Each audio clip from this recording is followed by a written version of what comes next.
the all-new Yamaha V6 Offshore F350. It's a featherweight knockout, the lightest 350 horsepower outboard on the water, exhilarating boating and incredible control in a powerfully light design. The Yamaha V6 Offshore F350.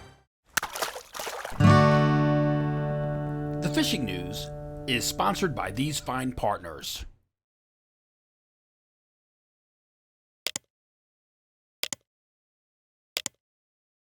Here at Creekside Outfitters on Waretown on Route 9, they say no live bait needed. Well, we have no live bait needed, from offshore to inshore to jig heads to plastics, but there are times you are going to need bait, and we have it all from offshore to inshore, ballyhoo to spearing. Living life Creekside. The first summer flounder tournament of 2024. Sorry, fluke if you're north of the line. But that was this past Saturday out of Bass River, Valhalla Yacht Sales in New Gretna. Over 50 boats entered, 90 fish registered in that tournament, but it was this 5.29 pounder for John Ginsberg, being weighed in by Vikings John DePersonaire, won a lion's share of the catch this past Saturday. Just a few 4-pound fish, a couple of 2s and 3s, mostly 2s and a few 3s. That was it as of Saturday. Jim Hutchinson, New Jersey, Delaware Bay edition of the Fisherman magazine. Happy to be the MC at that event every year. Deep in the Pines, great little event, Mother's Day weekend, the first summer flounder event of the year. Congratulations to all the winners and all the folks who weighed in fish in tough conditions this past Saturday. Saw plenty of good old friends out there at the event, including Becky McFerrin-Schaefer, who also weighed in for that event, took advantage of the festivities. East wind against an outgoing tide this past Saturday felt a little bit more like winter flounder fishing than fluke fishing, especially with water temperatures in the 50s. That was out back between Margate and Barnegat Bay, but heard the same thing throughout the Garden State this past weekend. A buddy of mine was out, I think Tuesday, maybe it was Wednesday, in the upper stretches of Barnegat Bay. He registered 60-degree water temperature. So those backwaters are still a little cool. But yeah, those bigger fish are out there. They're in the estuaries, even if they're not super aggressive at certain locations at this point. But to start the week, just to prove that those big fish are back there, I heard from Gabriel Tackle earlier this week, said Sean Watson stopped by the shop.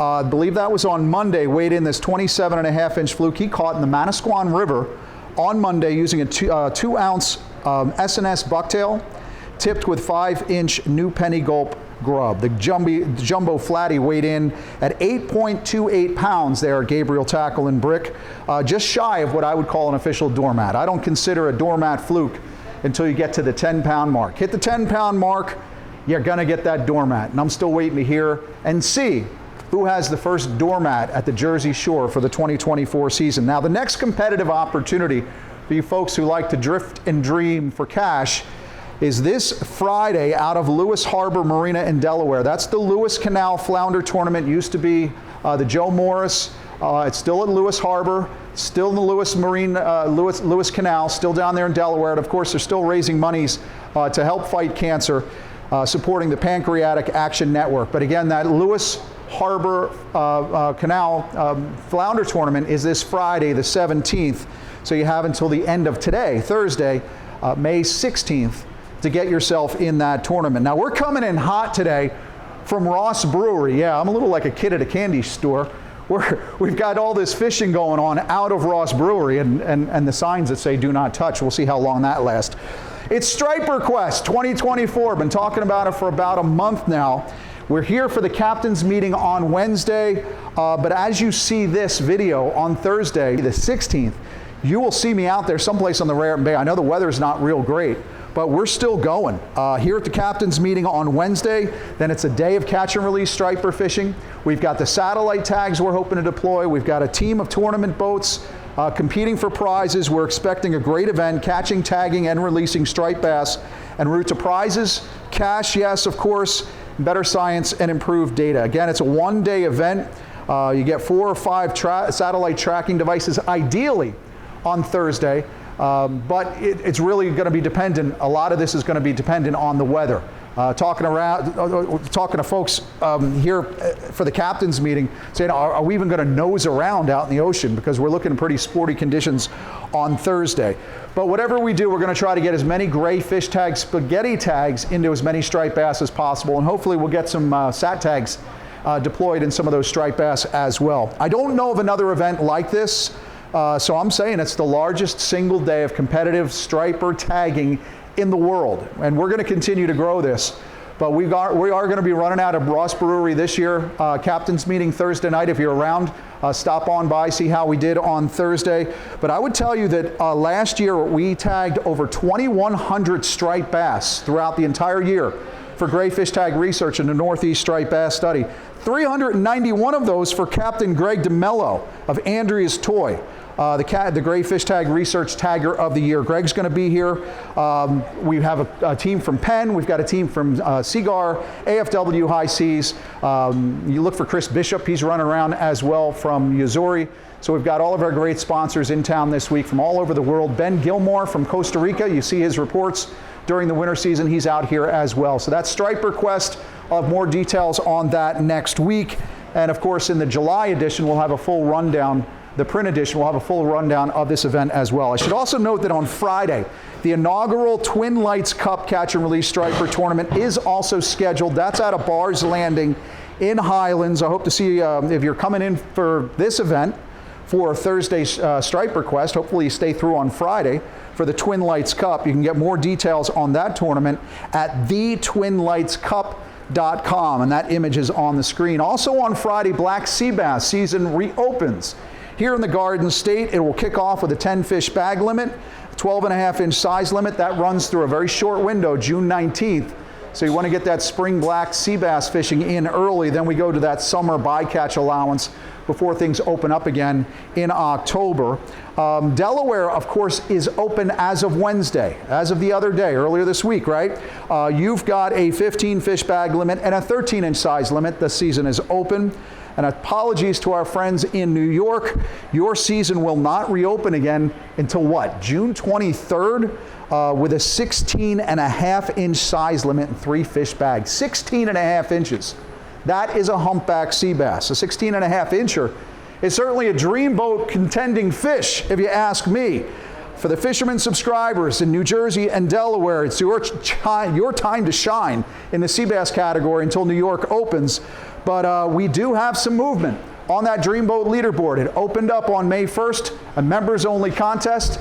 Let's go back to our virtual studio, Tim Smith, for an update on the Dreamboat Fishing Challenge. And now the Dreamboat Fishing Challenge entries for the week. The race is definitely on with a second-place entry by Long Islander Anthony Savino. This time, it's his 2.2-pound sea robin that, when combined with his first-place Weakfish, puts him firmly in first place. It's no secret that the porgy fishing is raging, and another Long Island subscriber, Christopher Jones, entered a 2.2-pound porgy, placing him in first place for the porgy division and third place for overall points. The current second-place entry for the porgy division is Long Island subscriber Brian Zembreski, with this 2.14-pound hubcap. Current total standings look like this: Anthony Savino with 20 points, Frank Shea with 10 points, Christopher Jones with 10 points. To be part of the Dreamboat Challenge, you must be a Fisherman subscriber. Get all the details at thefisherman.com. Need boat insurance? There's a reason Muller Insurance Agency has been in business for over a century. When you need them most, their commitment to service and support will give you peace of mind and protect your investment. Visit mullerinsurance.com or call 201-659-2403. Along the open beaches, surf stripers, black drum, and bluefish, all in the mix. Yes, a slam is an opportunity, isn't it? Thank you for that, Carl Hartman. From Indian River Inlet, along the Cape May County coast into Atlantic County, along Long Beach Island, as we just saw from that Fisherman's headquarters post, and all the way up into North Jersey and Staten Island too. We do have those 3 species running around. Usually don't have the black drum to the northern part of the state, but they're an enigma and a surprise every year. Think 3-way swivel, typical 3-way rig, right? Circle hook with clam. That'll get you into some stripers and some drum. Switch over to bunker chunks. You got bluefish and striper as well. And expect to find plenty of bluefish in the back bays, the backwaters, the bays, the salty rivers and estuaries as well. In fact, Steve Huber and his son Shane were fishing North Beach at Sandy Hook this past Saturday, got into a 3-hour bluefish jam, bunker and diamond jigs, which brings up a good point. I know we think about putting diamond jigs in our plug bags for the fall run when those stripers are on sand eels. But I'll tell you what, those Ava jigs, those thin metals, they work on stripers and bluefish as well, of course, in the spring and early summer months as well. Just keep that in mind if you're doing a little bit of blind casting. Doesn't always have to be with the plugs, the woods. It doesn't always have to be with the plastics in tight, but you can sling those diamond jigs and just blind cast for a little while in the morning. You might be surprised at some of the fish that you do end up with this time of year. And again, there are sizable bluefish in the mix right now by day or by night.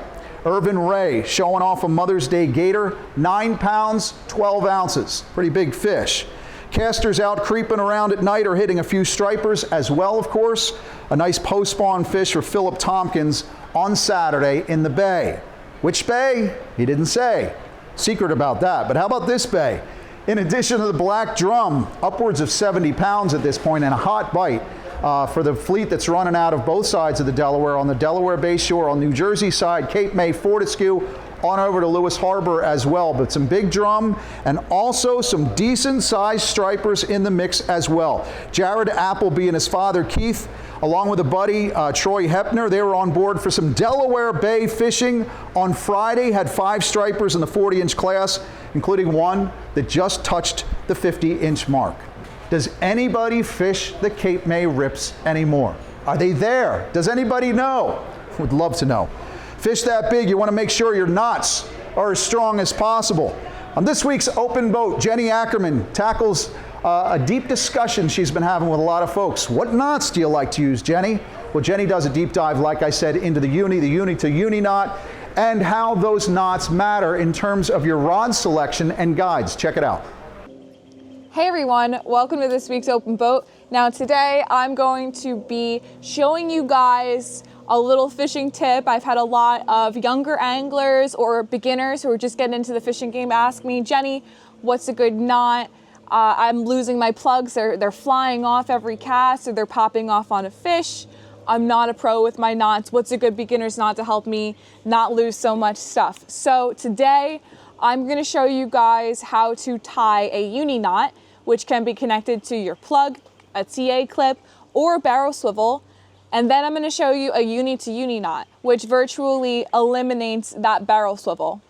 Now for starters, the type of leader material I use is Andes. So there's the Andes fluorocarbon, and then there's just the regular leader material. So depending on where I am, if I'm targeting stripers in the surf, I could do like 30 pound up to 40.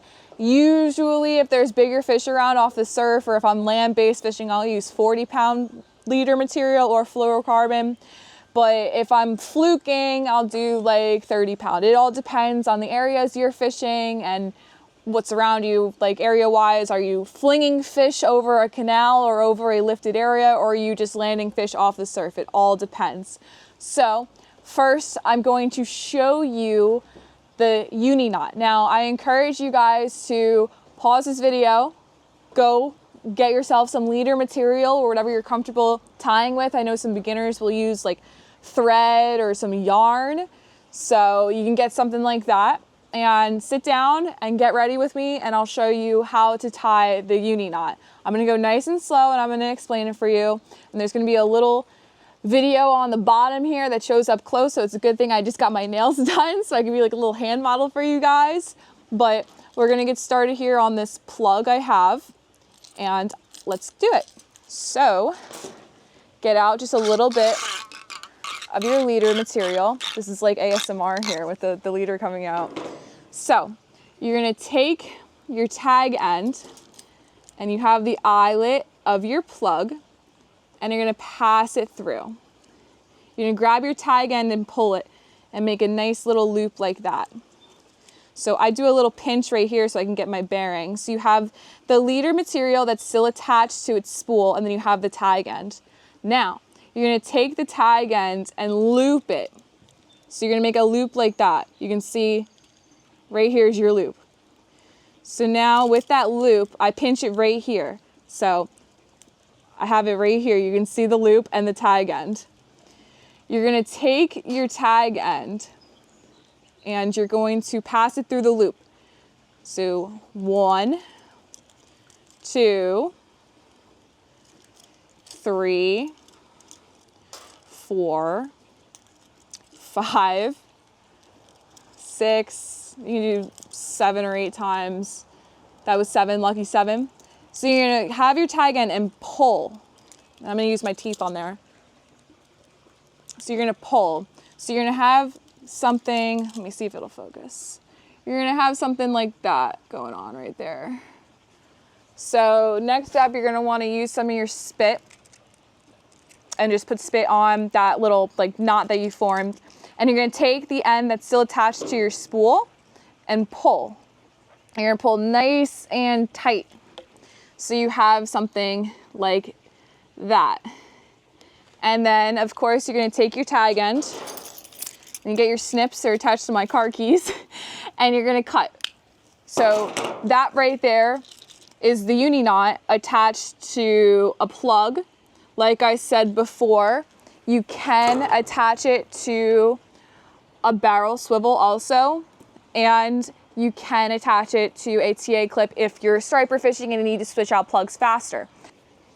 All right, now that we got the uni knot down, we're going to switch gears to the uni to uni knot. So if you guys are practicing at home, I would recommend putting down your rope, whatever material you're practicing with, get yourself leader and braid, because you're gonna wanna feel the difference in each of the different materials you're working with, because there is a different feel and there's proper steps. So also by creating that muscle memory, it'll help you guys out. You'll be able to do this in the dark. Like there's times where I won't even look at what I'm doing and I'll be able to do it. Muscle memory is important and practice makes perfect. So let's go. So I have my rod behind me here. I have enough braid out. It's a little hard to see, but I got the camera in the corner to help you guys out. So let's put the braid here. We'll do some more leader ASMR. Get yourself some nice leader material. And I got my leader material in my left hand. I have my braid in the right. And what we're gonna do is we're just gonna put them together, and I'm gonna pinch the braid on my left hand and pinch the leader on my right hand. And we're gonna start with the leader material. So you see my tag end on the bottom here. I'm gonna make that same loop, but I'm making sure that I hold on to my braid material too. See, so you can see my braid is up top here. We're gonna take our tag end and we're gonna pass it through, how many times, folks at home? 7, lucky 7. 1, 2, 3, 4, 5, 6, 7. Take our tag end and pull. Pull nice and tight. And it's gonna make that little loop there, make a nice little knot. That's picture perfect. That is the picture perfect we wanna see right there. I'm proud of that. Okay, moving on. We're gonna take the other end, and what I like on this part is I will pinch the leader that I just created that little uni knot with, and we're gonna take our braid.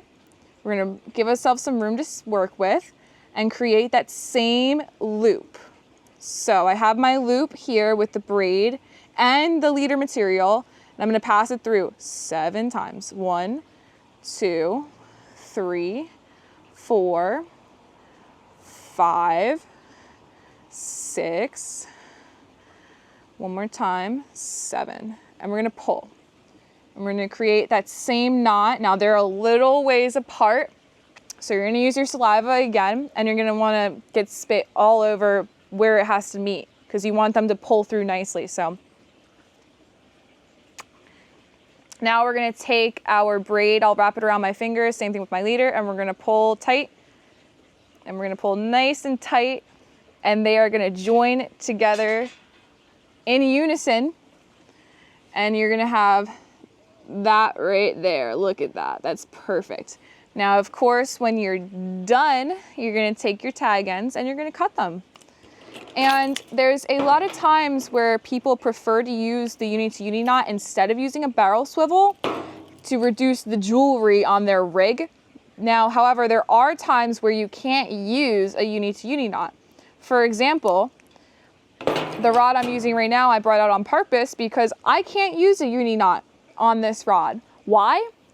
That tip top guide, that loop is big enough for the uni knot to pass through, but the guides following that tip top are smaller. So if I'm fishing in the dark or I'm just totally not paying attention as I'm reeling in, and this uni knot gets past the tip top guide and knocks all those other guides, that could risk popping off one of those guides and I need to get it repaired. So there's certain rods that you have, like example, like if you're taking your buddy out fishing and he's never fished before, you don't want him busting one of those guides, tie a barrel swivel. But there's certain guides where you can go all for the uni knot, like a bigger surf rod, like go for it.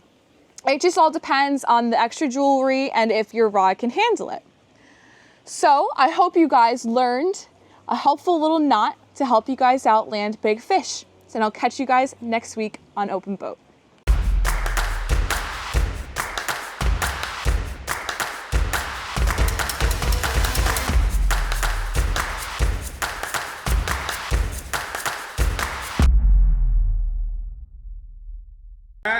Please don't touch that. Told you I was going to get in trouble for that eventually. Hey, listen, is it too early to target fluke in the surf? Clearly, no. In this week's digital edition of the Fisherman magazine, you subscribers got it earlier this week, Monday. And of course, every Sunday we're doing all the fishing reports from the previous week, and they're posted at thefisherman.com every Monday as well. But take a look for that online edition. You'll see the cod that was brought aboard the Skylarker recently by Jim Trusnick. You'll also see all the news, the call-outs about all the headboat options as well, the start of the black Seabass season, the booming drum bite in Delaware Bay. But in the report section, Nick Honachewski's Beach Talk, specifically about the surf report throughout the region, you'll find those reports, like I said, every Monday at thefisherman.com.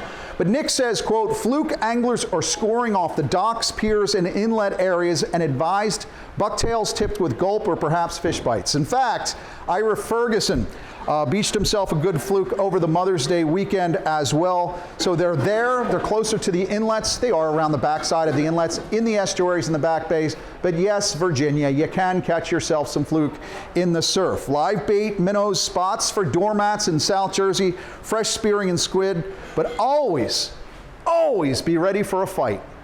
For more than 20 years, anglers everywhere have come to know one thing, that nothing says no to fish bites.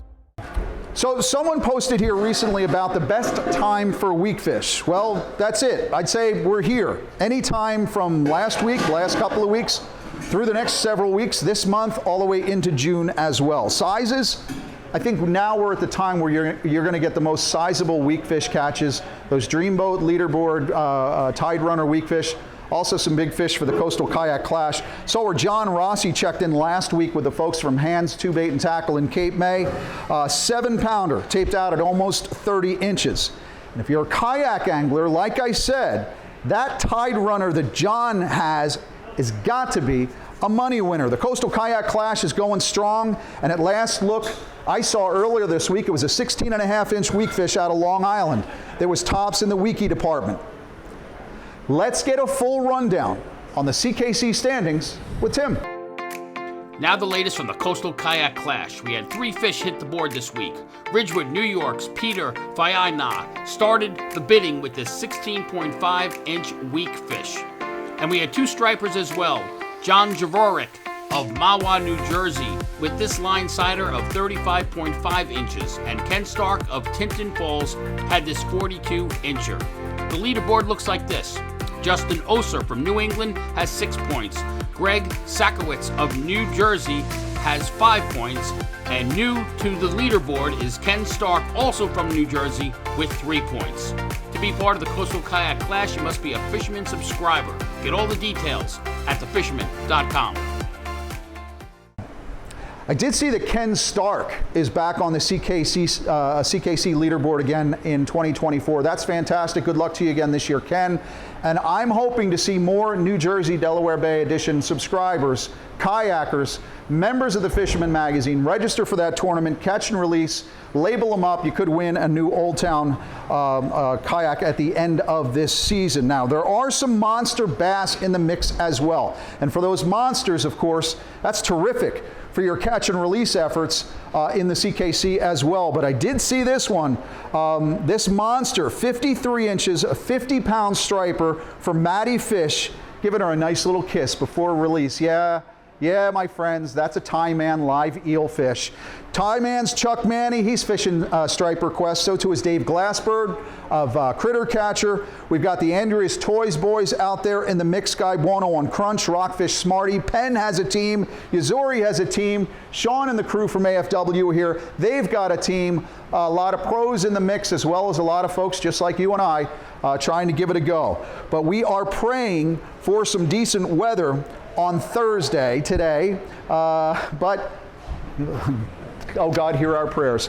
We'll take a look at the weather outlook for the whole weekend in about 2 minutes. But first, let's head west into the mountains, check in with my friend George, the Pocono Outdoors Guy. Well, hey, thanks, Jim. It looks like we fished through another raw weekend here with some cold, damp weather, and it looks like we're in for the same thing this coming weekend as well. But guys, I think if you gear up for it, there's plenty of great fishing to go around. You know, the water temperatures are still low. Most of them are still below 60 degrees. So those cold water fish are still in play and very active. Things like your trout, your smallmouth, your stripers, your crappie, walleye, muskies. There's lots of things that love this cooler water. So let's take advantage of it while we have it. We had a few guys check in getting some great fish this past weekend. We had Mike Kristen getting a beautiful smallmouth over here in Beltsville. You know, he was fishing Mauchunk Lake, he was fishing Beltsville, and he managed to get himself almost a 20-inch smallmouth out here on the lake, and that's a lot of great fishing there, Mike. Also, Rico Ramirez, well, he got in a mess of these sweetwater stripers. Like we've been saying, those fish are pushing back up into the shallower water, back up into those feeder creeks, and Rico managed to get himself into a whole bunch of them, working some cut bait there. Also, guys out in South Jersey, Paul Seward checked in with a monster white crappie there. I'll tell you, that's a beauty. So again, some cold water, good fishing. Get out and get on some of that.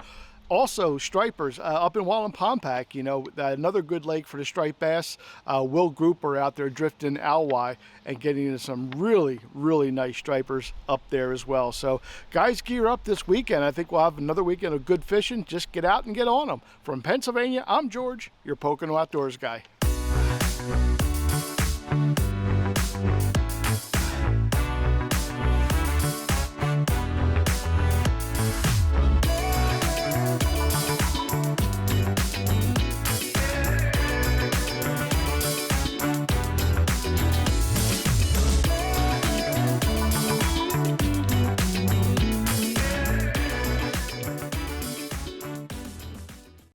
Yeah, like I said, pretty sporty conditions from NOAA weather. Looking at that NOAA marine forecast for the New York, New Jersey, North Jersey region, especially for us up here in North Jersey for the captain's meeting in the tournament. But expect these conditions throughout the entire weekend along the Jersey Shore. Not even know, I think I mentioned it before, I don't think it's going to be worth it for us to even poke our nose outside, not on Thursday. But for you, things do start to clean up a little bit on Friday, and even into this weekend, you just have a little bit less wind to contend with. So it's not a washout. We do have some rain in the forecast, scattered showers, but I'd rather deal with the rain than the wind and the swells any day. A couple of events this weekend worth a note, taken directly from the Fisherman magazine's calendar of events. That's in the May edition. You got to pick up that May copy. We do it every month, every week, all the time. If you want to know what's going on, you'll find these events. You've got the 20th annual Middle Township Drum Tournament. That's Friday, Saturday, and Sunday. The 34th annual Surf and Land Surf Tournament. That's in Brigantine. That's an ASAC event. That's coming up on Saturday. You've also got the Governor's Cup Surf Fishing Tournament on Sunday, Island Beach State Park. You'll find the contact information on that again in the May edition. Usually in years past, the governor or the deputy governor or the DEP commissioner would show up for the Governor's Cup. I doubt we'll see any one of those folks out there, but all the same, good luck to you out at Island Beach this coming Sunday, Governor's Cup. Also, Saturday and Sunday, out of the wind and along the Manasquan River, the folks at Clark's Landing are hosting boat demo days and sea trials this weekend. That's Saturday and Sunday. Food, entertainment, and more. You're going to need to RSVP if you want to do a sea trial, so you can go over to clarkslanding.com. If you want some more information, the phone number's on the screen.